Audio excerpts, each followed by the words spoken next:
इस master class विश्लेषण में स्वागत है। आज हम डिकोड करेंगे ट्रेन वाले गणित के उन सवालों को जो अक्सर उलझा देते हैं। मज़ेदार बात यह है कि अगर इसके पीछे का क्यों और कैसे समझ लिया जाए तो किसी भी फॉर्मूले को रटने का झंझट हमेशा के लिए खत्म हो जाता है। तो आज की इस चर्चा में हम दूरी और चाल के एकदम बेसिक नियमों से शुरुआत करेंगे। 5/18 के उस मशहूर रहस्य को सुलझाएंगे और फिर धीरे धीरे आगे बढ़ते हुए रिलेटिव स्पीड और मुश्किल अलजेब्राइक इक्वेशंस तक का सफर तय करेंगे। चलिए सीधे मुद्दे पर आते हैं। सेक्शन 1, दूरी, चाल और समय। इस पूरे विश्लेषण की नींव उसी एक नियम पर टिकी है जिसे समझना सबसे जरूरी है। दूरी, चाल और समय के इस त्रिकोण यानी ट्रायंगल को देखिए। सबसे ऊपर दूरी है और नीचे चाल और समय। क्या समझ आता है इससे? एकदम सीधा सा लॉजिक है। अगर दूरी निकालनी है तो नीचे वालों को गुणा कर दें, और अगर चाल या समय में से कुछ चाहिए तो बस ऊपर वाली दूरी को नीचे जो भी बचा है उससे भाग दे दें।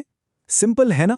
सेक्शन 2, 5/18 का असली रहस्य। अब इस बेसिक लॉजिक को इस्तेमाल करते हैं उस जगह जहां सबसे ज्यादा कंफ्यूजन होता है, किलोमीटर प्रति घंटा को मीटर प्रति सेकंड में बदलना।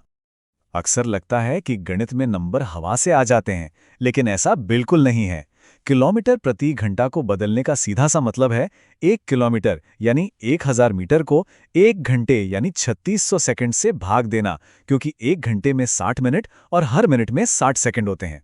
तो असली कहानी बस इतनी सी है कि जब हम शून्य हटाते हैं और 10 को 36 से भाग देते हैं तो बचता है 5/18।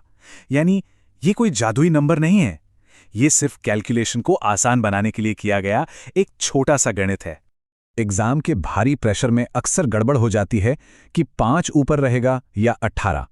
इसके लिए एक बहुत ही शानदार लॉजिकल ट्रिक है। जब मीटर प्रति सेकंड जैसी छोटी इकाई में बदलना हो तो छोटे नंबर यानी 5 को ऊपर रखें, और जब किलोमीटर प्रति घंटा जैसी बड़ी इकाई चाहिए तो बड़े नंबर यानी 18 को ऊपर रखें। बस कंफ्यूजन हमेशा के लिए खत्म। सेक्शन 3, खंभे और प्लेटफॉर्म को पार करना। कन्वर्जन डिकोड करने के बाद आइए देखते हैं कि जब एक तेज रफ्तार ट्रेन किसी रुकी हुई चीज को पार करती है तो वहां क्या गणित काम करता है। यहां एक बहुत ही दिलचस्प पॉइंट है। एक खंभे या खड़े हुए इंसान की अपनी कोई चौड़ाई नहीं होती, उसे जीरो माना जाता है। इसका मतलब अगर कोई 150 मीटर लंबी ट्रेन 54 किलोमीटर प्रति घंटा यानी 15 मीटर प्रति सेकंड की चाल से चल रही है तो उसे सिर्फ अपनी खुद की लंबाई पार करनी है, जिसमें उसे ठीक 10 सेकंड लगेंगे। लेकिन जरा सोचिए, अगर वो पोल एक लंबा चौड़ा प्लेटफॉर्म बन जाए तब क्या होगा? नियमों में बदलाव तो आएगा ना?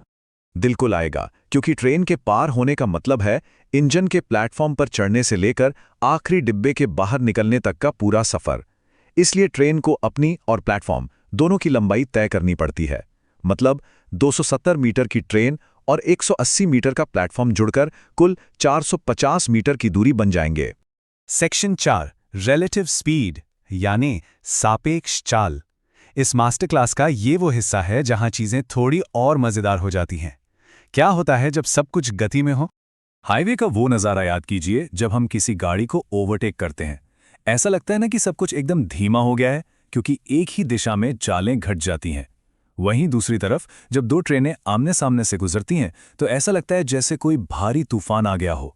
यहाँ चालें आपस में जुड़ जाती हैं। इस कॉन्सेप्ट में एग्जामिनर एक बहुत ही चालाक जाल बिछाते हैं। वो पूछेंगे कि एक ट्रेन किसी दूसरी ट्रेन में बैठे इंसान को पार कर रही है। अब यहाँ लॉजिक ये कहता है कि दूसरी ट्रेन की लंबाई को भूल जाइए, इंसान की कोई लंबाई नहीं होती, इसलिए कुल दूरी सिर्फ पार करने वाली ट्रेन की लंबाई ही होगी। है ना कमाल की ट्रिक? सेक्शन 5, अलग अलग समय और स्टेशन। अब हम एंट्री ले रहे हैं थोड़े एडवांस जोन में, जहां ट्रेनें अलग अलग स्टेशनों से और बिल्कुल अलग अलग समय पर निकलती हैं। इसे एक टाइमलाइन से समझते हैं। अगर ट्रेन ए सुबह 8 बजे निकलती है और ट्रेन बी 9 बजे, तो साफ है कि ट्रेन ए को यात्रा के लिए 1 घंटा ज्यादा मिला, यानी T+1 घंटे। बस इसी बात से एक अलजेब्रिक इक्वेशन बनती है और तुरंत पता चल जाता है कि 9 बजे के ठीक 4 घंटे बाद यानी दोपहर 1 बजे दोनों ट्रेनें आपस में मिलेंगी। अब अगर 45 मिनट की देरी हो तो क्या करेंगे? कमाल की बात यह है कि इस 45 मिनट को बस 3/4 घंटे के फ्रैक्शन में बदल दीजिए। दोनों दूरियों को जोड़कर कुल दूरी मान लीजिए 120 किलोमीटर के बराबर रख दें, तो बिना किसी घबराहट के शाम 4:45 का सही मीटिंग टाइम निकाला जा सकता है। बस इतना ही आसान है ये। सेक्शन 6, ट्रेन के पहिए और ठहराव। अब इस चर्चा के आखिरी पड़ाव पर आते हैं। यहाँ हम रियल वर्ल्ड मैकेनिक्स की बात करेंगे, जैसे स्टेशनों पर रुकना और ट्रेन के पहियों का घूमना। स्टेशन पर रुकने वाले सवालों में अक्सर लोग फॉर्मूले रटने बैठ जाते हैं, पर लॉजिक देखिए। अगर बिना रुके चाल 90 किलोमीटर प्रति घंटा है और रुकने पर 75, तो ये 15 किलोमीटर का अंतर क्यों आया? क्योंकि ट्रेन कुछ देर स्टेशन पर खड़ी थी। 90 की स्पीड से 15 किलोमीटर जाने में ठीक 10 मिनट लगते, तो बस यही 10 मिनट वो बर्बाद हुआ समय है। कोई फॉर्मूला नहीं, सिर्फ कॉमन सेंस। और अंत में ट्रेन के पहिए को समझते हैं।